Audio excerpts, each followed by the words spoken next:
Alright, how is it going, people? Don from Kenya Gunners TV, and you're back again with another video. So basically, this is my match preview. Today, you all know it's game day. Actually, but they're shooting this video quite late. But it's Arsenal versus Leicester City. The game is at 5 p.m. East African time, and these are basically my thoughts on the game. But before we actually get to the game, it's been quite an interesting week. It's been a week of Arsenal being criticized. It's been a week of being accused of, playing the dark arts. It's been a week of football. It's been a week of quite an interesting conversation owing to the match, I think, we faced Man City. And what can I say? Well, I'm not just saying this because I'm an Arsenal fan, but basically can clearly see it's Arsenal against the world. And the thing is this, what really makes this conversation quite interesting, us being accused of dark arts. Most recently, I watched the Overlap podcast, and Gary Neville, very interesting podcast. Gary Neville, Roy Keane, Ian Wright. I mean, basically, legends who have actually played in this game, and much respect to these guys. They've done it all. These are the guys who actually made us, fall in love with football. I mean, for the older guys. But I mean, if you're being criticized, it's also fair enough. We also just defend ourselves and defend our manager and defend our club. So listen, my thought is this: us being accused of playing, having dark arts. It's quite double standards, because if you look at it, back in the days when you had Wenger, yeah, we were called a soft team. We were called yes, we're playing very good creative football, but we were called soft belly team, yeah, because we were actually not we were scoring goals, but we couldn't defend our defend. But one of the worst things watching Arsenal, especially in the last days of Wenger's reign, was our defense. Man, we score goals, but our defense was just in shambles. Yeah. So right now, our defense is sorted. We're playing good football, and we're at a place whereby we're basically getting under most people's skin. Yeah, and most people are rattled. Recently, or rather last week, you saw both the Man City fans, the rivalry between the Man City fans, the Man City players, and the Arsenal players. My thought is this: it's actually good for football, because for the longest time, football has been, we've not really had this intense rivalry like back in the days when we had during the Wenger rivalry and the Fergie rivalry. So this is actually good for football, and it's actually bringing conversation. Actually, that's why even here talking about this.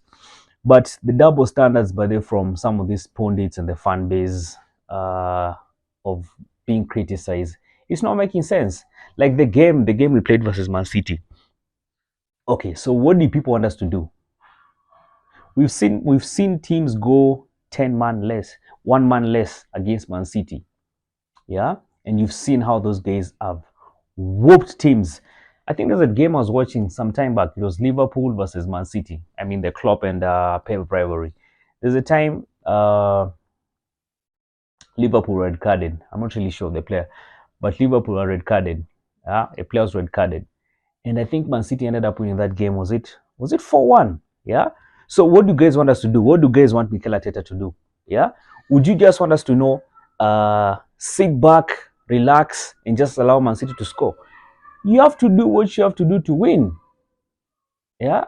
So this conversation of being accused of being negative, playing negative football, dark arts, honestly speaking, it's all nonsense. Most recently, I mean, like I was saying earlier on, we're talking about the Overlap podcast, Gary Neville criticizing Mikel Arteta, Gary Neville and Roy Keane criticizing Mikel Arteta of, and Arsenal of having this small club mentality.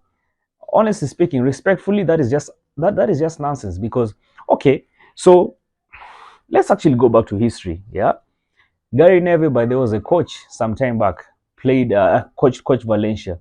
How did that work with him? Yeah. Roy Keane was a coach at Sunderland in Ipswich. How did that work for him? Go do your research, by the way. Let me know what you think.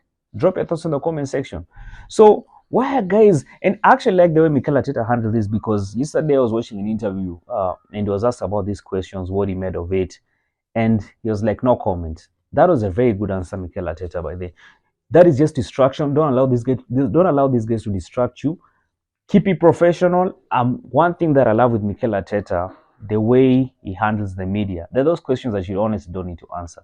There are those questions that just it beats I mean, a former coach, a former failed coach, yeah, Gary Neville and Roy Keane, criticizing Mikel Arteta, a coach who's basically, yes, he's been at Arsenal and he's only won one trophy yet. But if you see the progress that the guy has been making, yeah, you can clearly see this guy, he's onto something. So listen, fuck all this criticism. It's just nonsense, it's just distraction. Yeah. The good thing is, if you see people talking about, as a football fan, as an Arsenal fan, when I see these conversations going on, it actually gets me excited because it definitely means we are basically under people's skin. Yeah, and that is actually good. Would you rather have people by they assume and be called a banter club than have people talk about you, envy you? So listen, this thing, this unbiased criticism, this nonsense I've been seeing on social media, it's people's opinion, and that's perfectly all right. But we as fans, we'll also have opinions. But anyway, that aside, we now get to the Leicester game. Uh Listen, my approach to the game is each and every game needs to be treated with that more seriousness. You can't afford to. Yes, I know Leicester City is just coming. Is coming. Was recently promoted in the Premier League, and still a soft side. Still. Was it Steve Cooper still trying to figure things out with the team? And apparently, I'm sure the fans are not really happy with the style of play. But the thing is this: as much as it's a game that we expect to win, treat each and every game with that most respect it deserves. Right now, I think we've been knocking on the doors for the Premier League, and we won the Premier League. So this game, as much as Leicester is not really a good side, has not been performing well, we need to go there. We need to basically just approach the game with that more seriousness. So in terms of setting up, this basically I would want Mikel Arteta to set up this game. So I'm not really sure if David Ray is going to be available for this game. If he's available, then well and good. I think we'll have Ryan in the goalkeeping position. The right back position, Ben White, I'm not equally not sure if he's going to be available because I think he picked an injury during the Man City game. The Man City game was a tough game, so we had quite some players being injured. Yeah, but if Ben White is not available, then I'll play Giroud and Timber on that right side. The centre backs, of course. This is the Premier League. People like Jamie Vardy, as much as he's getting is lethargic and whatnot, can't take him for granted. He still has that killer instinct in him. You recently saw what he did to Spurs. So that's a player that needs to be marked well. So the centre backs, of course, Gabriel and Saliba. And then the left hand side, Calafiori. I think Calafiori, he's now proved himself to be, and actually he's given Mikel Arteta a headache, and that is actually good. He's really given Mikel Arteta a headache. To choose between Giroud and Timber or Calafiori. So that's the thing about options. We have quite some good options. So the left back position, Calafiori, yeah. Then the midfield, another headache by the way for Mikel Arteta. Ethan most recently versus Bolton Wanderers, scored 2 goals, and it was actually good for the boy. I think the boy is ready. So that midfield actually is it's quite an interesting one. But the midfield, I basically see, thankfully, by the Thomas Partey, we've been able to keep him fit thus far. So I think I'll have Ethan as the creative midfielder because I think he's ready. The boy is ready. We saw him against Bolton Wanderers. He played some good football. So I'll have Ethan in the midfield, Declan Rice and Thomas Partey as well. Let the big guys do the dirty work. You do the creative bit. Yeah. And then now the right wing side, the forward. Let's go to the forwards. The forwards now I'll play Bukayo Saka. Yeah. Been quiet ever since Odegaard came off with the injury. He has been a bit quiet, but still Bukayo Saka. So I think I'll have Bukayo Saka playing that right wing side, and then the center forward. First of all, is Trossard available for this game owing to the fact that he was red carded. Is Trossard going to be available for this game? I don't think he's going to be available for this game. But the centre forward position, I think Kai Havertz will have King Kai playing that centre forward position. And then the left wing side, by the way, me myself have been critical of Martinelli, but Martinelli played some good football against that Man City side. So I think Martinelli, that's the thing about competition. Right now, there's competition in positions and players are actually fighting for it.